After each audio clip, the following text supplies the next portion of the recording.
Imagine being in the Formula 1 car. A fantastic performance, a mesmerising drive. At times he was 5 or 6 seconds a lap quicker than men. Must be very powerful, that.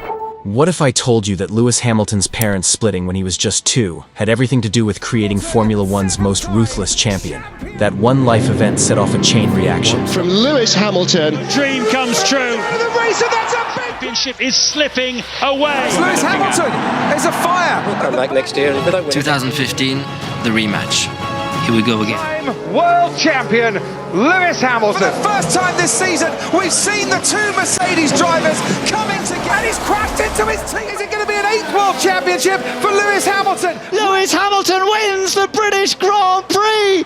He takes his 9th win at Silverstone in nearly 1,000 days in Formula 1. Weekends with his dad, a remote control car to keep him occupied, and soon, a spot in a local RC club. At just 5 years old, he was already racing against men twice, even 3 times his age, and beating them. The adults watched in disbelief and eventually told his dad, Anthony Hamilton, he had to buy his son a go-kart. That was Lewis Hamilton's world. If his parents hadn't split, there would have been no weekends alone with dad, no transmitter, no RC club, and maybe, just maybe, Formula One's most ruthless champion would never have existed. But they did split, and that transmitter became the first tool of a boy who would learn, long before Formula One, that winning meant making the world yield on his terms.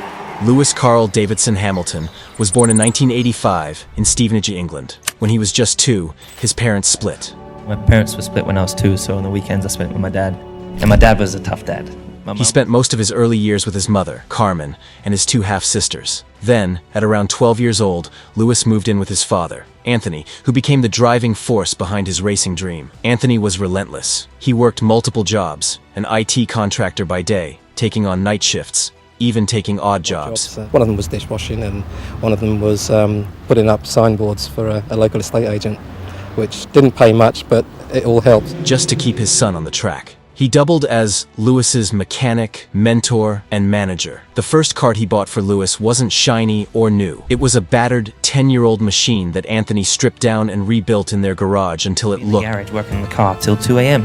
So I didn't understand how my dad would function on 3 hours of sleep. ...and ran like new. It wasn't glamorous, but it was enough to get Lewis racing. Life at this stage meant second-hand equipment, long drives to circuits, and weekends spent living out of the family car. Sitting in the back of a trailer in, a little Cavalier. It wasn't easy, but it taught Lewis resilience. By Lewis's early teens, he was already crushing it at karting and forcing older, more experienced kids to back down. But in motorsport, raw speed isn't always enough. The crazy thing about racing is it's not like tennis or football, which are also very hard to get into, but there's only 22 of us in Formula 1, so it's the pinnacle of the sport. It's very hard to get there. It's very expensive.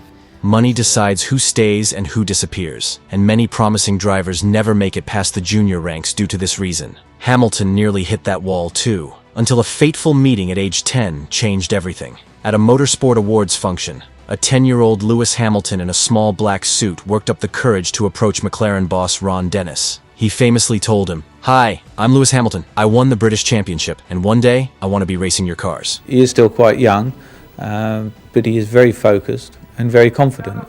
There are some traits there that you see in the greats. Dennis, taken aback but impressed, replied that he should give him a call in 9 years, and he even wrote that promise down in Hamilton's autograph book. Dennis may have told him to call in 9 years, but Hamilton didn't need that long. By 1998, at just 13, he was already signed to McLaren's driver development program. For the first time, his future had structure, funding, and a clear ladder to Formula One. A great comeback then for the talented Lewis Hamilton, who at 13 is the youngest driver in this formula. But a promise is one thing. Delivering on it is another. Hamilton's rise through the junior formulas was relentless. Formula Renault in 2003, champion. Formula 3 Euro Series in 2005, champion again, dominating with 15 wins in 20 races. GP2 in 2006, another champion.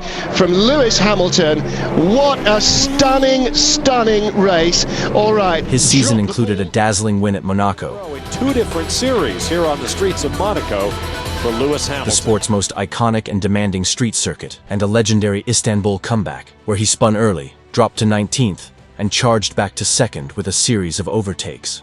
The message was clear. Hamilton wasn't just stacking up junior titles. He was showing qualities like adaptability, precision, and a cold edge under pressure. He looked ready for Formula One. Next stop, Formula One. We'll see you in F1 next year. That's the next task, to win the World Championship. And McLaren could see it.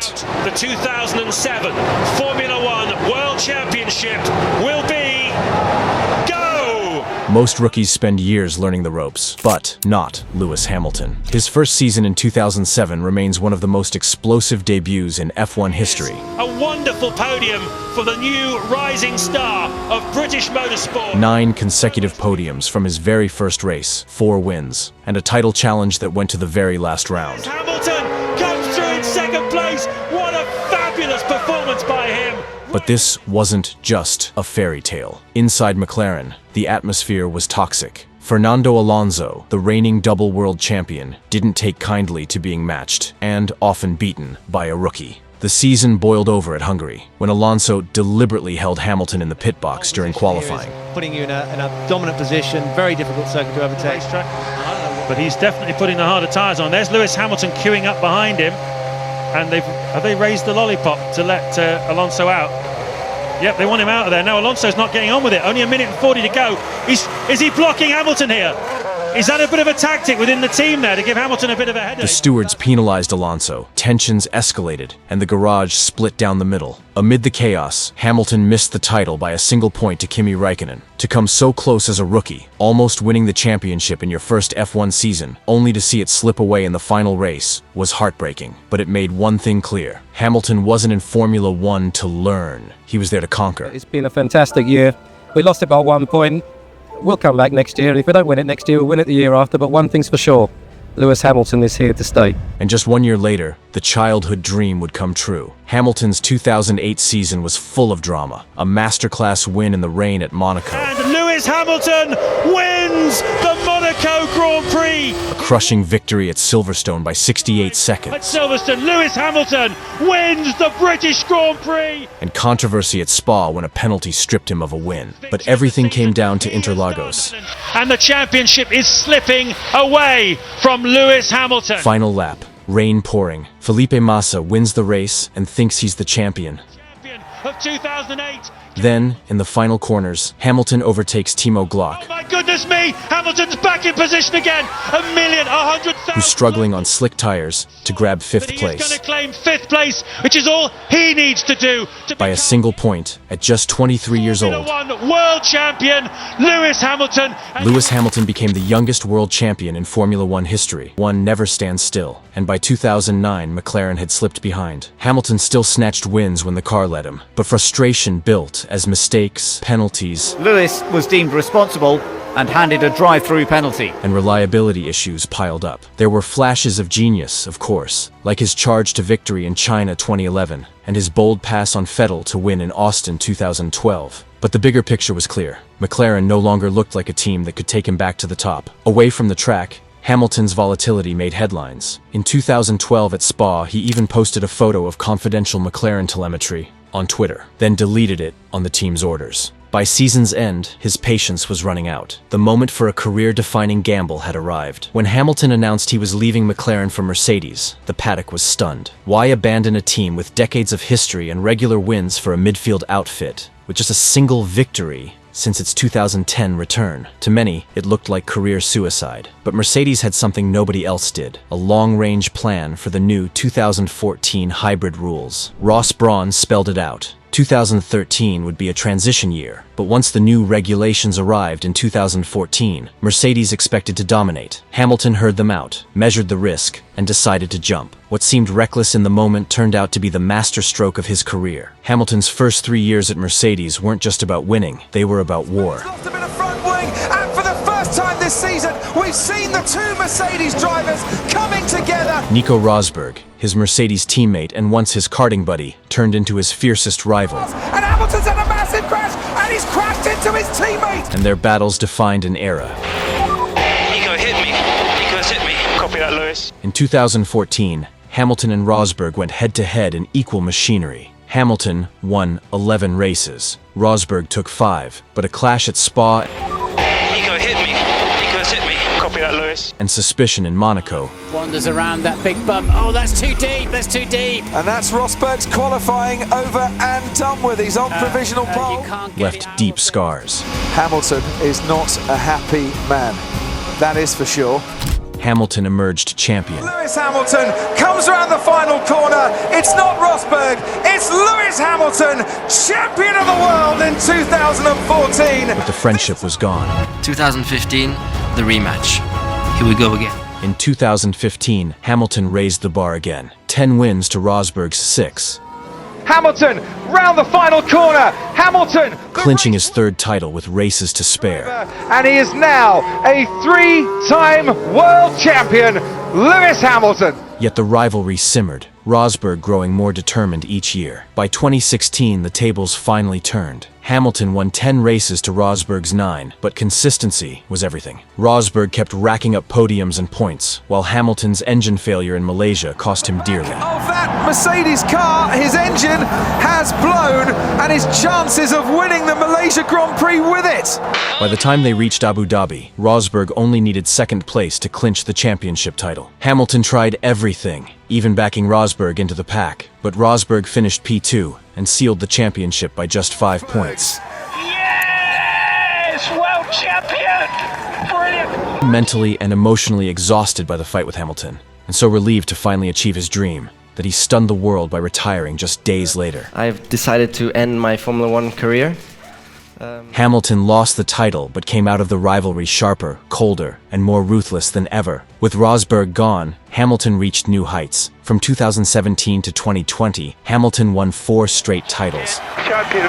Champion! Champion of the world! By the end of that run, he had matched Schumacher's 7 world championships, but surpassed him in other ways, breaking the all-time wins record of 91 and smashing the pole position tally. By 2020, he held more wins, more poles, and stood level on titles with Schumacher, the most statistically successful driver the sport had ever seen. Now, could Hamilton make it 5 championships in a row and stand alone at the top? That question set the stage for 2021, and for the arrival of his fiercest new rival, Max Verstappen. Young, aggressive, and relentless. Their season-long duel in 2021 was brutal. At Silverstone, on the inside, a continent touch! Verstappen is out of the race, and that's a big crash into Copse!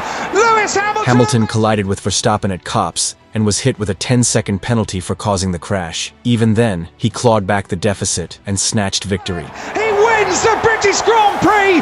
The championship title came down to the final race in Abu Dhabi. Hamilton, is it going to be a 1st World Championship for Verstappen? Is it going to be an 8th World Championship for Lewis Hamilton? Where a controversial safety car decision that started with controversy is ending with controversy.